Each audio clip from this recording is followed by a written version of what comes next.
A poco más de una semana de haber iniciado su sexenio, la presidenta Claudia Sheinbaum ya ha tenido que enfrentarse a la enorme crisis en materia de seguridad que fue la herencia más oscura del expresidente López Obrador.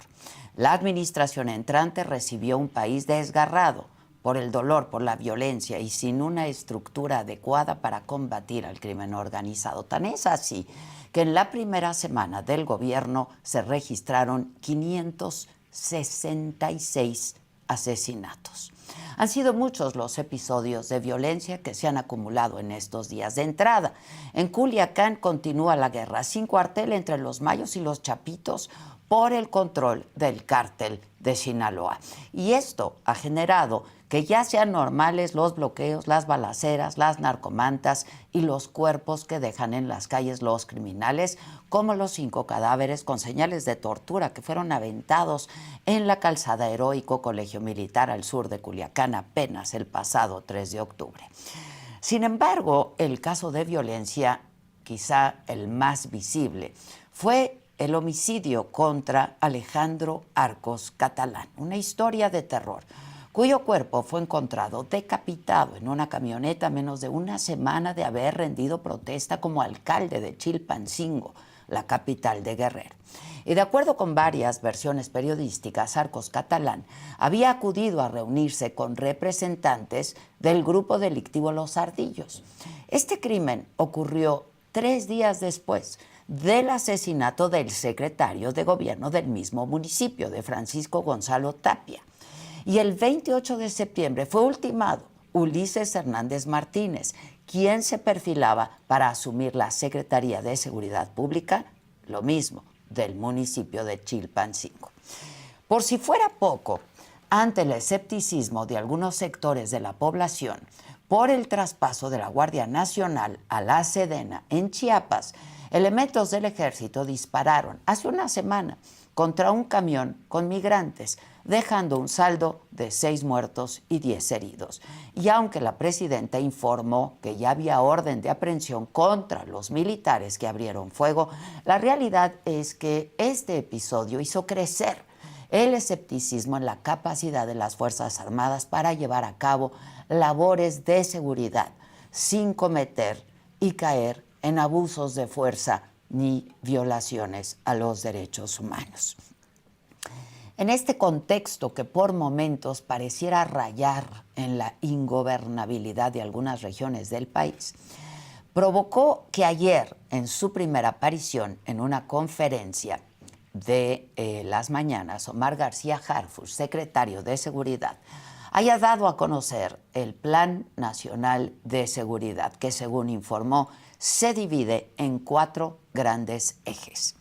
Atención a las causas, consolidación de la Guardia Nacional, fortalecimiento de inteligencia, investigación y coordinación del Gabinete de Seguridad con las 32 entidades.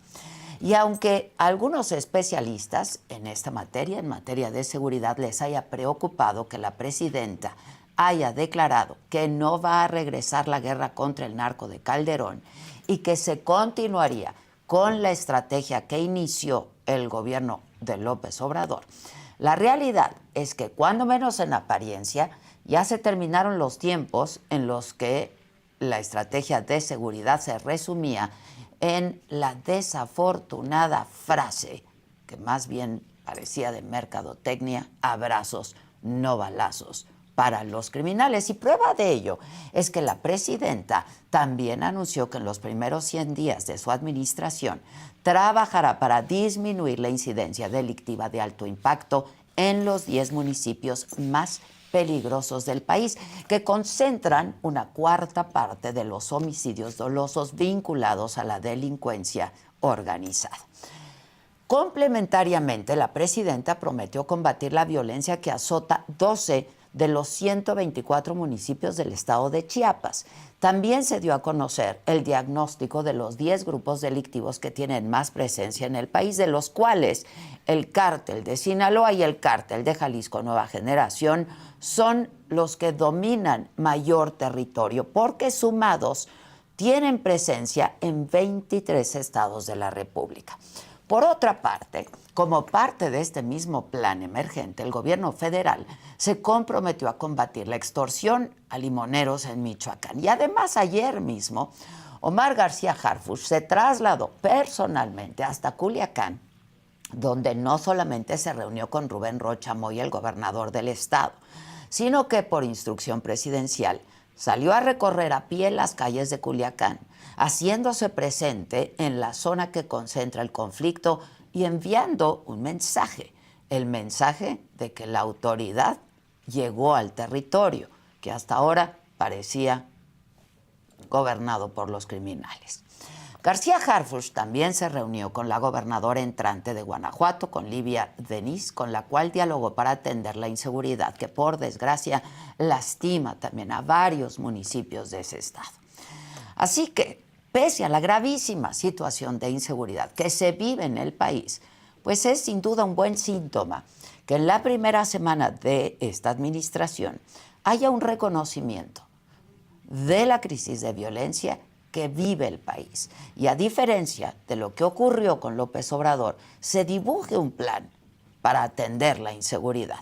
Pareciera que se podrían alinear la voluntad política de la Presidente, los conocimientos de seguridad de Omar García Harfuch, el despliegue de las Fuerzas Armadas y la coordinación, por supuesto, con los estados. Ojalá, de verdad, ojalá que sea así, porque si en algo coincidimos todos los mexicanos es en la necesidad de ya dejar atrás las horas más oscuras, dolientes del país que acumularon 200,000 muertos en 6 años. Ya es hora, pues, de que México deje de ser el país de sangre y plomo que ha sido durante los últimos años. Yo soy Adela Micha.